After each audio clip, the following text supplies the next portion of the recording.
We have Jill Campbell here with us. A round of applause for this beautiful, beautiful documentary.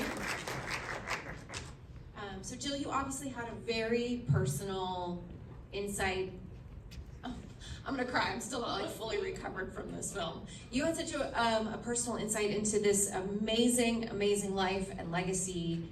So what brought this on? Like what made you decide to, what was the launch point of turning, you know, your mother-in-law's life into a documentary? So I'm a documentarian. I've been doing this for like 20 years, and you know, I wanted to do a doc on Julie for a long time, and I was actually scared to ask her. She wanted to write a book after she retired, and she never did.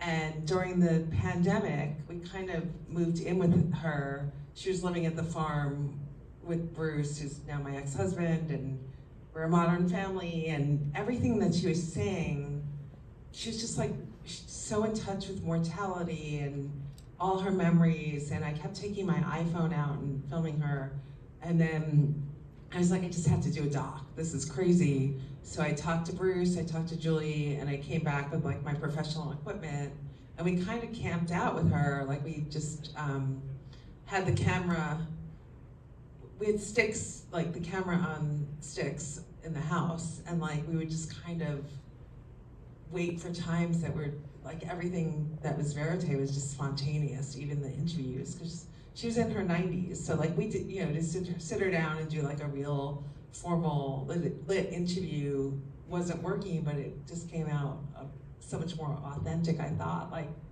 just sitting in the kitchen talking to her in the morning and having the camera, and when she started to really talk about memories, and we'd grab the lav, we'd grab the camera, we'd make sure like, you know, the shot was good, and yeah, natural lighting for that. It gives, it gives a documentary about this super famous thing that we all know. It just gives it this really personal touch and this really beautiful look at her life, that, you know, that this documentary was made from the point of view of her family. But then also all of these incredible people from her past and her career were also speaking so warmly of her, and we're just so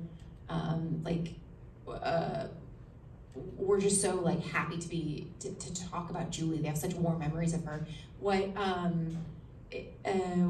was that process like, going back and contacting like all of these, you know, famous women and these former editors and getting their I mean, you're making me think like, what's a life? I mean, how beautiful at the end of your life to, like, all these women just hopped on board. It was crazy. Like Kathy Ireland called Julie every Sunday to check in on her, and at one point Julie was like, the cameras are on me, and Kathy's like, what's going on? She goes, talk to Jill, and I get on the phone and I told Kathy what we're doing.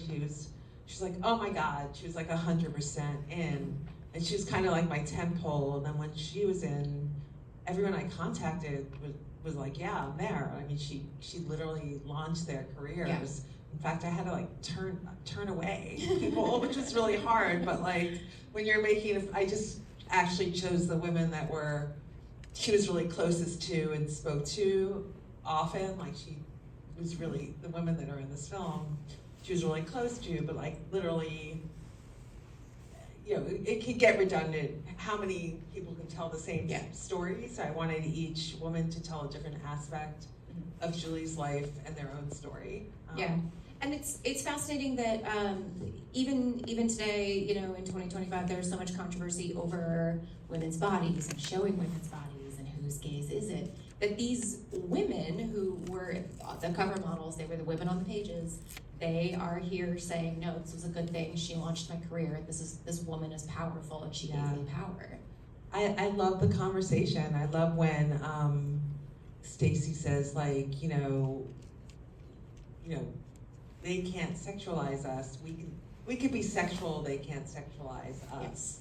Or, you know, like it's really, it's about the woman and the woman's gaze, and it's how we've changed in society. And she's like, and some men don't like that anymore because we've taken that control. But I think the conversation's really interesting because in the end, like Julie was a career woman. Julie chose to do this, and why shouldn't her career be honored as a woman who helped make the most amount of money ever for this magazine and who was treated like crap by the men she worked with. You know, she was a fashion editor and this job fell on her. Who wouldn't take this job? I mean, back in the 1960s, you're not gonna go like, oh, I don't know, I'm objectifying women, you know? It's like, no, I'm gonna go travel the world and work in fashion and, you know, work with bathing suit designers and find amazing locations. And then she instinctively, because she was sexually harassed, she protected those ladies. And I think it's just like what we do as women. Yeah. Yeah. So it's I think it's a conversation that never ends, and it always fascinates me. Yeah, because she's kind of proving that, like, okay, whether you're a businesswoman in a suit in an office or you're a model on a beach, you are the chances of you being taken advantage of by this patriarchal society is very, very high. So, Exactly. So whatever it is you're deciding to do it on your own terms. Exactly. Like, you're making me think of like Honora and where exactly. they thank the sex workers and Sean Baker's movie. It's like, yeah, I'm glad we've come to that part. If a woman wants to be a sex worker, they want to be a sex worker. Like, it's thankfully we have those choices in society. Yeah. I mean, a lot of women don't. I don't want to trivialize that and you know, get into that, the political side of that. But these women had the choices to do what they wanted to do, and they were damn smart. Like, not only did they do that, Kathy's a billionaire. Yeah. Elle's a gazillionaire. Like, they all were smart enough to be like, all right, I'm gonna do this. I'm gonna take the exposure from this magazine and build these huge companies and brands. And that's also because she really chose intelligent women. And I love that footage that I found where Charlie Gibson's like, why do they have to be intelligent? Why do they have to have a brain? She's like, you have a brain, don't you? Yeah, exactly. He's like, well, you know, yeah. Did Julie have any idea? I mean, when you look at things like social media and paid content platforms, did Julie have like any idea, or did she take any ownership of like the role she has had in society and allowing women to do that for themselves?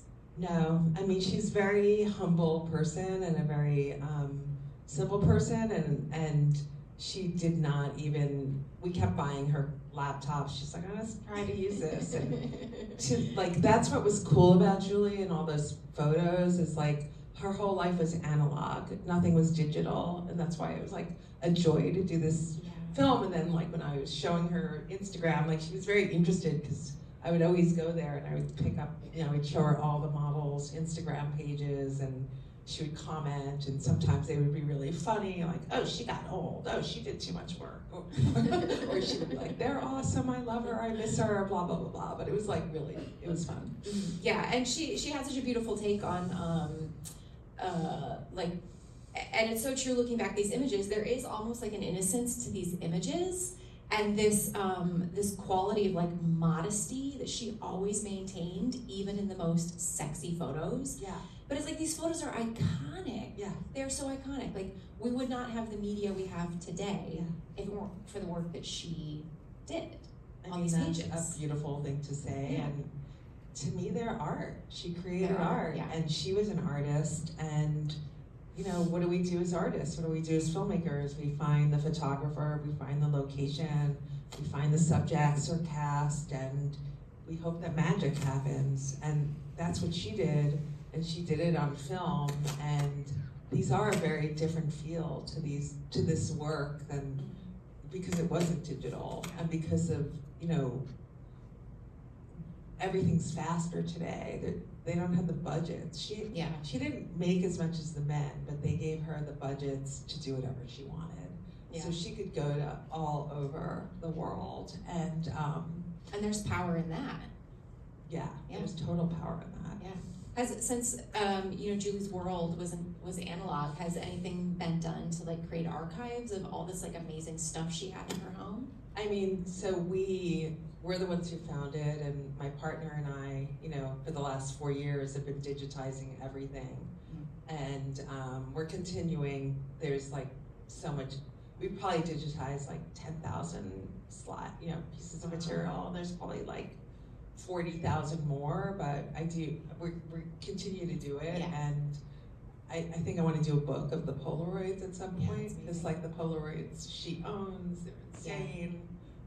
I would think that there would be like interest from museums, from institutions to Yeah, I'm hoping like keep the this Fashion permanently. Institute. Yeah, like I Fashion think Institute, that's next step once we're done with the with the film. that would be amazing. Yeah, like that would be great. And Yeah. you're right. Like I found plane tickets and receipts and just she kept everything, postcards and It's just such an irreplaceable piece of like history in Yeah. America. Yeah, and it's, I got spoiled because it's, other films I've worked on, getting into someone's archives can be really hard. Like people can be really protective of them. And like it was a really good lesson to be like, just push, get into those archives, find that material, and I'm lucky because I was related and I had all this access and I was living there, so I could just I became obsessed. I mean, me and my husband were just obsessed with it, and but it is a good lesson for all documentary filmmaking. Is kind of like push your subjects, like really find out where their archives are, and because it made every film we edited for a year and a half, but it just made it a joy. Yeah, wonderful, wonderful. Do we have any questions from the audience? Yeah, go ahead in the front there. Not really a question, it's a statement. You tricked me. I did not know this was going to be a tearjerker. He was tricked into crying, he says. Yeah, I mean it's. Thank you. Yeah, it's hard to explain that this is going to be a tearjerker too, but to me, it's you're doing a biodoc on someone's life. So, Sports Illustrated was a huge part of her life, but I think it's important to understand who the person was too that was able to create that, and so that's what I try to do with just really incorporating where she was, and also her journey with mortality was a gift to be able to film that, and she was so honest with it, and so she was so interesting and brave about facing her mortality. I learned from her every day, so I just wanted to share that. Yeah, over here at the end. Wonderful documentary. Thank you. What do you attribute to thank you so much. She looked amazing for at her 95th birthday. I couldn't even believe that she was 95. I know. Given her opportunity, you've had the opportunity to speak to her. What does she attribute to her longevity in life? I mean, she had Italian parents. She was always a healthy eater.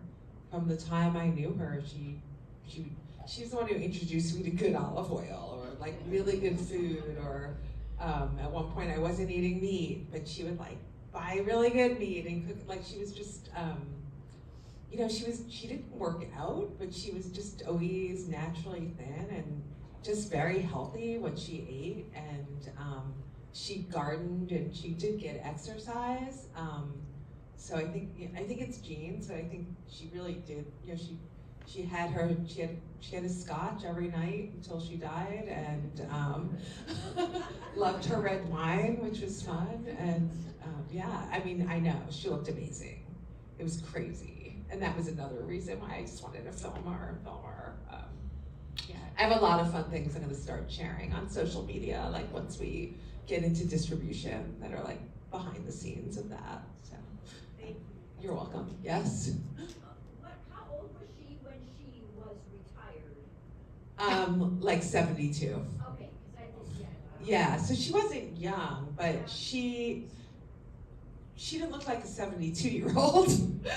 She could have gone, she wanted to retire on her terms. It was the fact that they were pushing her out, it was awful, so. Did they have justification for that, or was it just kind of oh, it's your time? It's just they did that study that they basically, it was changing times. It's really interesting because it was really at the, it was the end of the 90s, right as digital was starting to come, and they had a change in management that did this study, and they wanted TNA, they wanted tits and ass, and they they didn't appreciate what she was doing, and that's the change they made.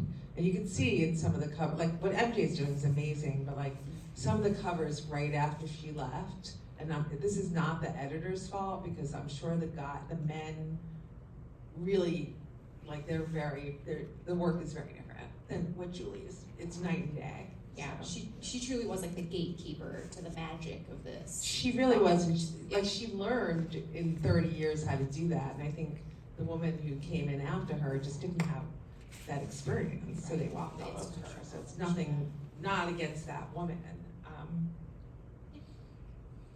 much of this wonderful tribute to Julie was she able to see before she passed? So I showed her things along the way, and she never saw the whole film, but what was really fun is like every time I interviewed one of the models, I would like have them talk to the camera and give a note to Julie. So when she was in the hospital, I mean, that wasn't supposed to be blacked out. Something happened with the film for 5 minutes. That wasn't intentional, but like when she was in the hospital, I went with the computer and I showed her like all the things, everyone's saying hello to her, and it was really beautiful, like that she got to see that, and she really wanted, like Rashumba and Stacy were planning to visit, and Elle visited like literally a month before she passed. I mean, yeah.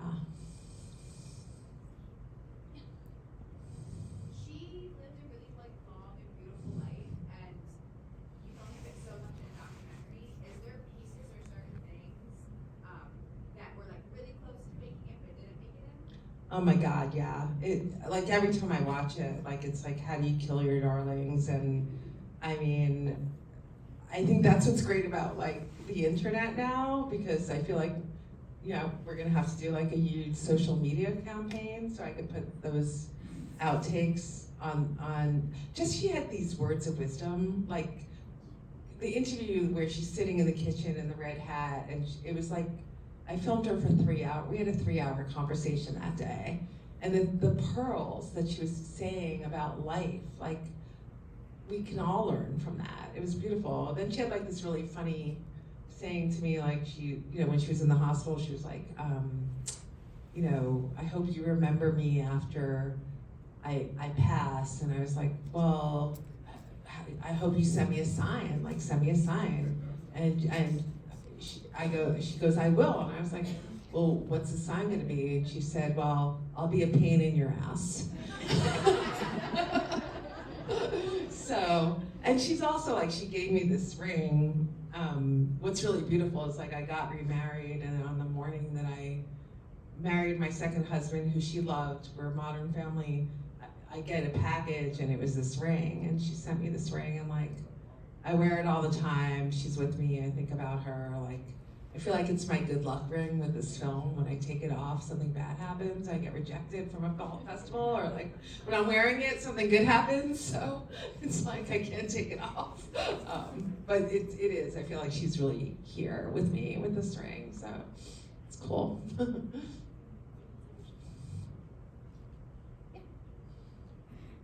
you knew her very personally, but was there anything that surprised you about her along the way? Maybe something you didn't really know until you started digging in with these other people or deeper into her life?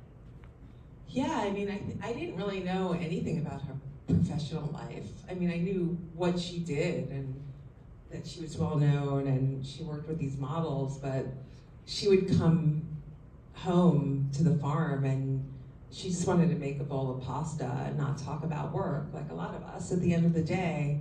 So this whole journey was me, like I didn't know anything about like the way she was treated by the men, how she was, you know, she didn't make the same amount of money, that she was asked to retire, you know, just really how she handled the photographers, how she protected the women, and how much they loved her. So yeah, it was like, I feel like with this film, we both kind of, like, it's a dream, because it's what documentary should be. Like, she gained agency through the process of telling her story at the end of her life in this beautiful way, and I grew so much as a person being there, and she needed me to be there. Like, there were a couple of times, like, I couldn't get there, and she would call me upset, like, where are you? Like, she lived this amazing life, so how amazing to be able to tell it at the end. I mean, what a shame if it wasn't shared. So it was just this, I mean, it was a dream process that I probably will never get again, but I'm glad I had it. But yeah, it was a constant learning. And you know what, because I get that question asked a lot, and I think the biggest thing I've learned is, because I knew her since I was 20 years old, is like how much she influenced me in my life without me knowing it. Like, from my art to my style to my taste to, she was just a very classy, elegant woman, but she was also really fun and could be really rowdy. That's really what I learned in the process. Like, wow, how one person can really influence you in life, and you don't think about it, right? You don't think about who that is or how they do that. Yeah, she was an influencer before influencers were a Yes, thing. she really was. She was, yeah. Do we have time for one last question if we have from the audience? Yeah. I could see this as an HBO documentary, second, or anything you wanted it to be. Do you have any nipples out there for distribution? No, thank you. We're trying, like, I don't know if everyone's heard that, like, you know, people are they're not buying indies a lot right now, but we do have a distributor interested, and we're in conversations, and they're gonna bring it to all those streamers, and, you know, hopefully it'll get somewhere. And, you know, if anyone uses Letterboxd and you like the film, please give us a review. If you didn't like it, don't give us a review, because we're trying to sell it, and 1 star will not help me. But like, in general, for indie filmmakers and festivals, like, we're all trying to sell our films, and you can give me 1 star like in a year from now after it's sold, but like, don't give me 1 star now. I've worked too hard, 5 years of my life, so just don't review it. But like, yeah, we are. And also, like, if someone does review it, or I have 1 poster left, so whoever the first one to show me that, I'll give them a poster if you're interested in the poster. There you go. 4-star review, 5-star review. How high does Letterboxd go? It goes to 5. I Okay, think. 5-star review. We'll get you just some posters today. Yeah. Yeah. Why not? Okay. Well, Jill, thank you so much for being here, for creating this film. I know I will never see Sports Illustrated the same. I will always see Julie Campbell now when I see Sports Illustrated, and so thank you for that. And let's give Jill one more round of applause. Thank you all. Thank you. Woo-hoo.